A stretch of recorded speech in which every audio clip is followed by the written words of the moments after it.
বেনজির সাহেবের এই যে ৩৪টা অ্যাকাউন্ট শূন্য হয়ে গেল। ৩৪টা অ্যাকাউন্টে শূন্য হয়ে গিয়েছে, কোনো টাকা নাই। এবং পরবর্তীতে আবার একটা কথা বললেন আপনি যে তার পরিবার এবং তার কোনো খোঁজ পাওয়া যাচ্ছে না, লাপাত্তা হয়ে গেছে। আপনাদের যে প্রশংসাপত্র মিলন ভাই, তাতে করে আমার কাছে ধারণা যে বেনজির পরবর্তী বাংলাদেশের প্রধানমন্ত্রী হওয়ার একটা সম্ভাবনা ছিল। কারণ এই ধরনের লোকরাই এদেশের রাষ্ট্র পরিচালনা করতেছে ১৫ বছর। আগামীতে এদেরই দরকার এবং এদেরকে প্রধানমন্ত্রী করলে রাষ্ট্র চলবে। যে বেনজির সম্বন্ধে এটা আমাদের টপিকস এর মধ্যে উনি প্রশ্নটা করেছেন, ধন্যবাদ ওনাকে। বেনজির সাহেবের যে নিউজ আপনি পড়লেন এবং বললেন যে সংবাদপত্র থেকে দেখা গেল ৩৪টা অ্যাকাউন্টে শূন্য হয়ে গিয়েছে, কোনো টাকা নেই। এবং পরবর্তীতে আবার একটা কথা বললেন আপনি যে তার পরিবার এবং তার কোনো খোঁজ পাওয়া যাচ্ছে না, লাপাত্তা হয়ে গেছে। আমি আপনাকে ছোট্ট করে একটা কথা বলি। বেনজির সাহেবের যে ৩৪টা অ্যাকাউন্ট, সে অ্যাকাউন্ট থেকে যে টাকাগুলি সরে গিয়েছে সেগুলি মানি লন্ডারিং এর আওতায় পড়ে। উনি কিন্তু অত্যন্ত চালাক মানুষ। মিলন ভাই বলছে যে উনি ভালো একজন অফিসার, র্যাবের পরিকর্মা লোক, ইত্যাদি ইত্যাদি। আরেকটা ভালো কথা উনি মিলন ভাই বলে নাই, উনি কিন্তু পিপিএম পাইছে হলো ৫ বার, বিপিএম পাইছে ৫ বার এবং শুদ্ধাচার সনদের মালিক, শুদ্ধাচার সনদের মালিক এই বেনজির সাহেব। এবং এই বেনজির সাহেব হলো ঢাকা বিশ্ববিদ্যালয় আইন বিভাগের খণ্ডকালীন প্রভাষক বা প্রফেসর, যে বিশ্ববিদ্যালয়ে আপনি লেখাপড়া করছেন। আমি তো আবার অটো পাস মানুষ, আপনার প্রধানমন্ত্রীর মতো। এখন হলো যে না, আমি হাসেন না ভাই, আমি তো স্বাধীনের প্রথম ব্যাচ পরীক্ষা দিছি, মেট্রিক পরীক্ষা, তারপরে আইএ দিছি, তারপরে ডিগ্রি দিছি, সব অটো। প্রধানমন্ত্রীও আমার সময় এই ডিগ্রি পাসের সার্টিফিকেট পাইছে। এখন আমি যে কথাটার মধ্যে ছিলাম, বেনজির সাহেবের এই যে ৩৪টা অ্যাকাউন্ট শূন্য হয়ে গেল, উনি এখানেও আরেকটা ভুল করছে। আমি আরেকদিন বলছিলাম যে বেনজির সাহেব অত্যন্ত জ্ঞানী মানুষ এবং চৌকস একটা অফিসার ছিল। তিনি ভুল করছেন কি, ওনার ওয়াইফের কোম্পানির ডাইরেক্টর বানাইছেন, ওনার মেয়েদেরকে ওনার ব্যবসা প্রতিষ্ঠানের ডাইরেক্টর বানাইছেন। আমাদের দেশের সম্প্রতিকালে একটা ঘটনা আছে, দেখেন এই যে হলমার্কের তানবীর এবং তার ওয়াইফ দুজনেরই সাজা হয়েছে ১৫ বছর করে। তার ওয়াইফের তো সাজা হওয়ার কথা না, সে তো গৃহিণী মানুষ।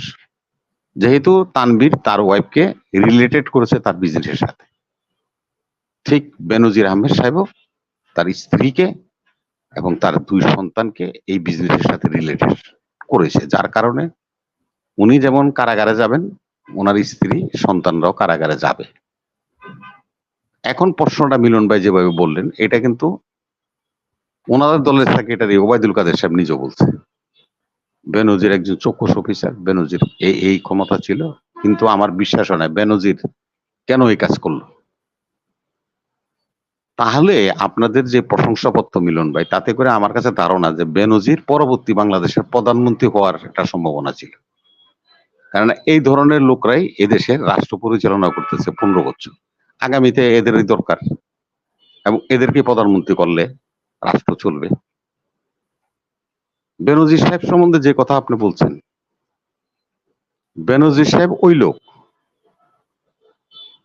৫ মে শাপলা চত্বরে যেই দুর্ঘটনা মেচাকার ঘটেছিল, সংখ্যা কত আমি তা বলবো না, তবে বিশ্ববাসী দেখেছে, দেশবাসী আমরা দেখেছি, সেই রক্তের ছোঁয়া তার হাতে আছে।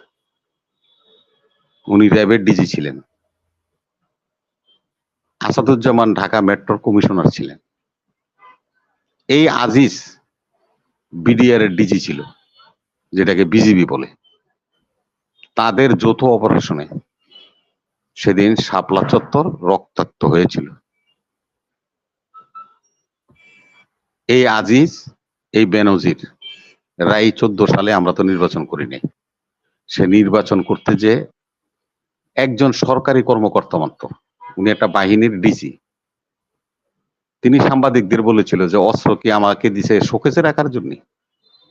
এর নাম হলো মিস্টার আজিজ।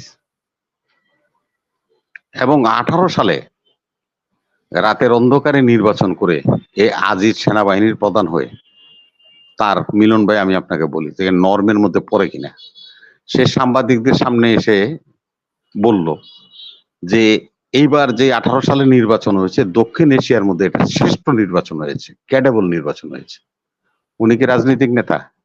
উনি কি আওয়ামী লীগের প্রধান না বিএনপির প্রধান? উনি কি এই বক্তব্য দিতে পারে? উনি সরকারি কর্মচারী হিসাবে ওনার কি এখতিয়ার আছে? সেহেতু আজকে তারা তাদের এই ফল ভোগ করতে হবে, করছে। বেনজির লাপাত্তা হয়ে যাক আর অ্যাকাউন্ট শূন্য হয়ে যাক। আজকে আপনাকে একটা নিউজ দেখেন, খালি নাম করলে তো ওই জায়গায় চলে আসে। ভাই মিলন ভাই, বড় বিপদে আছি। এনএসআই এর এক কর্মকর্তার স্ত্রীর অ্যাকাউন্টে 126 কোটি টাকার লেনদেন হয়েছে বিগত 5 বছরে। 126 কোটি। তো বলবেন যে ভাই সে লোককে, ভাই নাম বললে তো ভাই বিরক্ত। এই সে লোকের বাড়িও ভাই গোপালগঞ্জ, চোরগঞ্জ বাড়ি। এখন আমি আপনারে মিলন ভাই একটা প্রশ্ন করি, আপনার অ্যাকাউন্টে 200 টাকা আছে, আপনি 4 দিন আগে উঠাই ফেলাইলেন। আমি যদি ব্যাংকে স্টেটমেন্ট চাই, আপনি যে 200 টাকা উঠাইছেন এটা বাইরেব না? বেনজির সাহেব এখানে আর একটা মারা খাইছে। বেনজির সাহেব এই 34টা অ্যাকাউন্টের টাকা উঠাই নিয়ে যায়, 1 টাকা উঠাক আর 5 টাকা উঠাক আমি জানি না কত সংখ্যা, তদন্তে বলবে। উনি এখানেও আর একটা মারা খাইছে। এত জ্ঞানী মানুষ যে বাংলাদেশের প্রধানমন্ত্রী হইতে চেয়েছিল। ওনার কপালে আজকে লড়া দশা।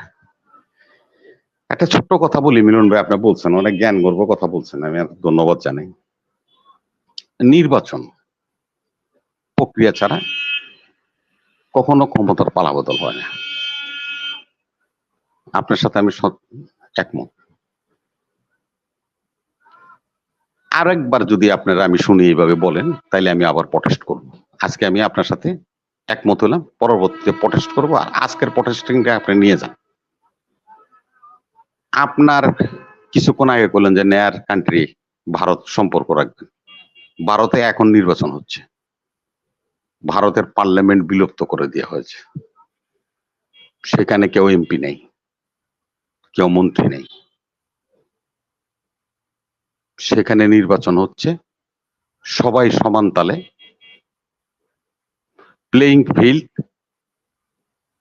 সেখানে তারা প্রতিদ্বন্দ্বিতা করছে যে এবার নির্বাচিত হবে হবে।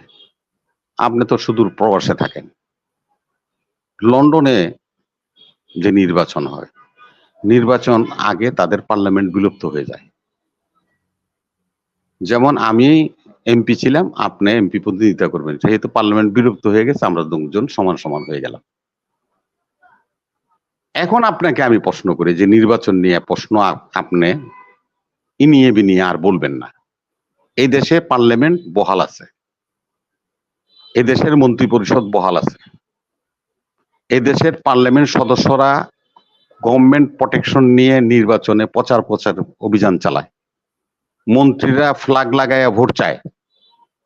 সেই দেশে মিলন সাহেবের মতো একজন লোককে এই মন্ত্রীর বিরুদ্ধে প্রতিনিধিত্ব করতে দাঁড় করিয়ে দিলে কেউ কোনো বিবেকশীল মানুষ দাঁড়াবে?